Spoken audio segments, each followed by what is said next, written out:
Somehow Ayatollah Khomeini returned. Well, no black magic here. It is his son, newly elected by Iran's Assembly of Experts.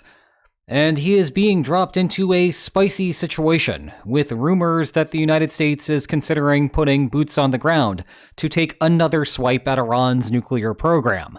So today, let's look at the intersection between the two headlines: who the new Ayatollah is, what his plans may be for Iran's nuclear program, and what the United States might do in response. Starting with who the new leader is, no major surprises there. The Ayatollah, the son, was the only candidate of note on the prediction markets, and peaked above a 75% chance before the official announcement. If there is anything directly notable here, it is that he was his father's preferred pick, perhaps indicating that his father still commands a shadow on Iran's government from the grave. As for what the Ayatollah, the son, stands for, no need to spend too much time on that. The United States and Israel combined together to kill his wife, his father, his mother, and one of his brothers. He already had a reputation for being more of a hardliner than his father. I do not think anything from the last week and a half has changed that. As we discussed, both during the lead-up to the war and in the immediate aftermath of the father's assassination, as compared to Venezuela, Iran is both more ideologically inclined and has a more institutionalized autocracy. Both of those points meant that there would be no Delcy Rodriguez-esque solution, as there was the case in January. Indeed, the son's succession shows how Iran's broader political apparatus feels about the war situation. Collectively, they could have chosen someone else as Ayatollah, someone that could have credibly extended an olive branch to the White House and tried to end the conflict. They did not. More subtly, we ought not to forget that, right before the war began, Iran was experiencing its greatest domestic turmoil most of us can remember. The Assembly of Experts could have chosen someone else as Ayatollah, someone that could have credibly extended an olive branch to the people of Iran. They did not. Ironically, this plays into the U.S. strategy to provide air support to create conditions for protesters to become the de facto boots on the ground. That is something to keep an eye on, and it likely means that we are looking at a longer war as the White House tries to accommodate that. Also, given how thoroughly U.S. intelligence penetrated Iran, one wonders how long he will stay in his current position. In the interim, the context of the Ayatollah's appointment is discussion of the United States itself putting boots on the ground. And we should spend a moment describing what this is and what this is not, because some of the media conversation there has extrapolated a bit too much. Two quotes drove this story. One came from Pete Hegseth in one of the first media scrums after the war began. A reporter asked whether the United States would put boots on the ground. He refused to take a position, citing that any indications there would spoil military plans to Iran as well. More recently, Trump on Air Force One, again addressing reporters, said that boots on the ground is, quote, something we could do later. We wouldn't do it now, end quote. This falls very much into the category of ignoring what leaders say and instead focusing on what they do.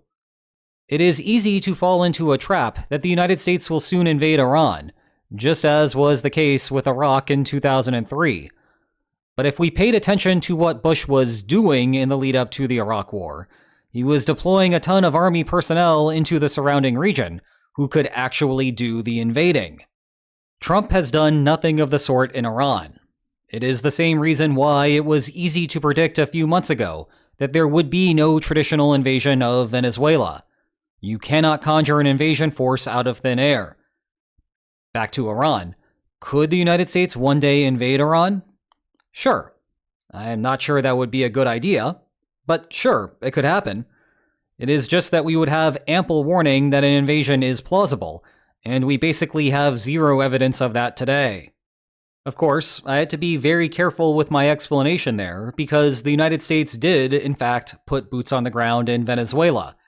It was just not a traditional invasion. It was a 3-hour-long special Maduro operation to extract the country's leader from Caracas. In and out, just as Trump prefers. Well, special forces operations remain very plausible in Iran. The only question is what they might do. Caracas is right on top of the Caribbean. It was simple enough to push a landing party into a presidential compound, and by simple enough I mean something that likely only the United States has the military capacity to do. The point is, US armed forces were not fighting geography here. In contrast, Tehran is all the way up here, roughly in the north-central part of the country. That is a lot of airspace that a landing party would have to traverse. US pilots have made the war look easy so far, at least when they are not in Kuwaiti skies. But there is a big difference between flying planes over the country and trying to push landable helicopters that distance. Never mind that once you land in Tehran, you might face all sorts of government forces who are ideologically inclined and angry about everything that has happened thus far. Consequently, the real determinant of whether US boots will find themselves on the ground is what possible utility they could provide in regions they will not immediately perish. And the conversation there has turned toward nuclear weapons. Rather than worry about what is happening all the way up in Tehran, the nuclear focus is instead on Isfahan, site of one of the key facilities of Iran's nuclear program. You may remember it as one of the targets during the US airstrikes back in June, notably via Tomahawks, and not the massive ordnance penetrators that hit Iran's other two sites. Well, it appears that one of the effects of those strikes was to entomb a collection of highly enriched uranium inside a storage bunker at Isfahan. Let's spend a moment on the science behind what is happening here, because that was key to understanding the pre-war negotiations, and it remains key to understanding the military situation.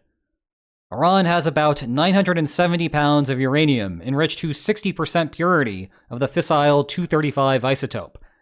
That is good enough to produce about a dozen bombs, with the caveat that the exact number would depend on the design and intended yield.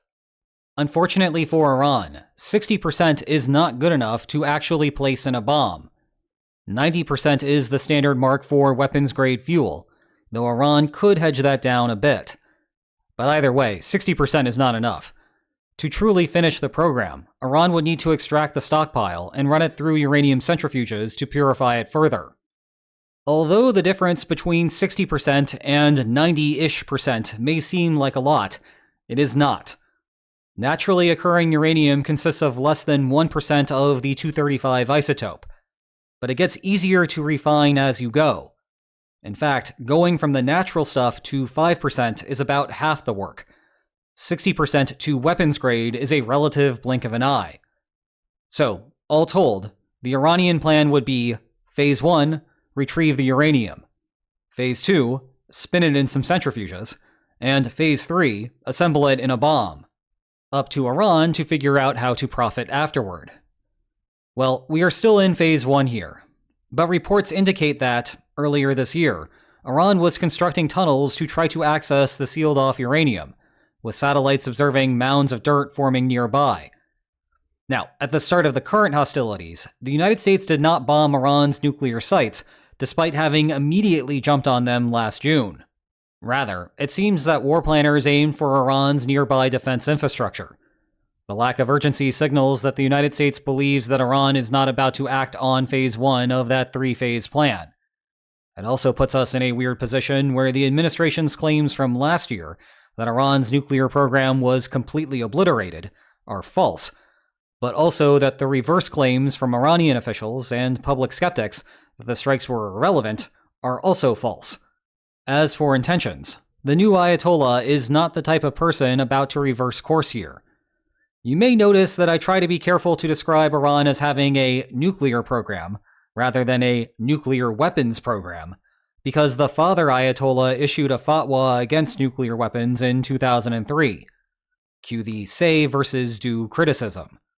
Western intelligence has no doubt that Iran is building nuclear infrastructure for the purposes of developing a weapon, and there is almost no reason to enrich uranium to 60% purity, except for as a stepping stone to weapons-grade uranium. The nuclear scientists were just waiting to receive the political thumbs up. Meanwhile, the new Ayatollah is a part of an IRGC faction that is historically critical of the anti-nuclear fatwa. Thus, you have someone who likely wants to dispose of a document that no one in the West believed had any real merit to begin with. That leaves the question of how the United States might go about destroying the uranium sitting in Isfahan. There is skepticism that another series of airstrikes could do that, so let's instead spend our time analyzing the alternatives, namely by having boots on the ground to physically destroy it. As a starting point, you can forget about deferring the operation to someone else.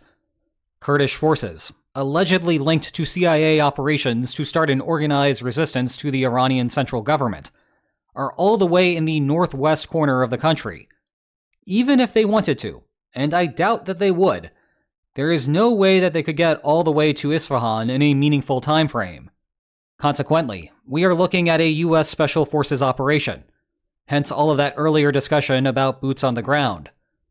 If that is the White House's plan, then the war will need to continue for at least another week. Remember, these are helicopters that would have to land, and the United States would first need to exert more effort to attrit any of the dangers that could lie between the Persian Gulf and the Isfahan site. So you could send in some Chinooks and Blackhawks, land, make your way into the tunnels, and probably blow up the uranium. There is no need to remove it. The uranium is currently in a gaseous form, because that is what you need to run the centrifuges, and Iran could not recover the gas once it leaks. That simplifies the operation at least to a small degree, as there need not be a conversation on how to extract hundreds of pounds of metal. You only convert the uranium back into a solid when you are ready to assemble a bomb, which Iran is not yet ready to do. Radiation would not be much of a concern here. One, because U.S. Special Forces would be doing it in a confined place underground, and two, because uranium is not nearly as hazardous as the type of gunk that a nuclear power plant produces. Chernobyl, this would not be. But before anyone gets trigger happy, let's discuss some of the problems and alternatives here. As a starting point, I cannot imagine planning an operation to go into those tunnels. When the United States conducted the Bin Laden or Maduro raids, Special Forces teams had replicated the target compounds. Any surprises day of were reduced to a minimum. It is possible that the United States also has blueprints for Iran's underground facility. But does the United States know the damage done to the facility? And does the United States know the new makeshift access tunnels? I would be skeptical. I also personally would not want to go into those tunnels blind. Moreover, if those tunnels are not in good shape, this is an operation that could last hours on end. Think about all of the additional logistics of having to hold that territory for long periods of time, because I doubt Iranian troops would just sit there while it is happening. Second, Isfahan is probably not holding Iran's entire stockpile of enriched uranium. Thus, a successful operation may reduce the number of nuclear weapons that Iran could build, but it will not eliminate all of Iran's fuel.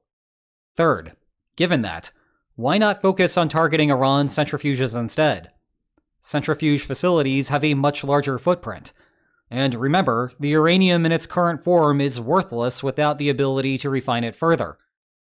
Finally, reports indicate that U.S. intelligence is constantly monitoring the site. Why not just bomb the new construction and any additional entry points whenever Iran tries to build further ones? That has to be less risky than the alternative. None of this conversation rules out the United States putting boots on the ground for other Special Forces operations. But it does tell us that this one in particular would be quite the bold play. If you want to learn more about the Iran war, check out this playlist I have on the broader conflict in the Middle East. And if you enjoyed today's video, then please like, share, and subscribe, and I will see you next time. Take care.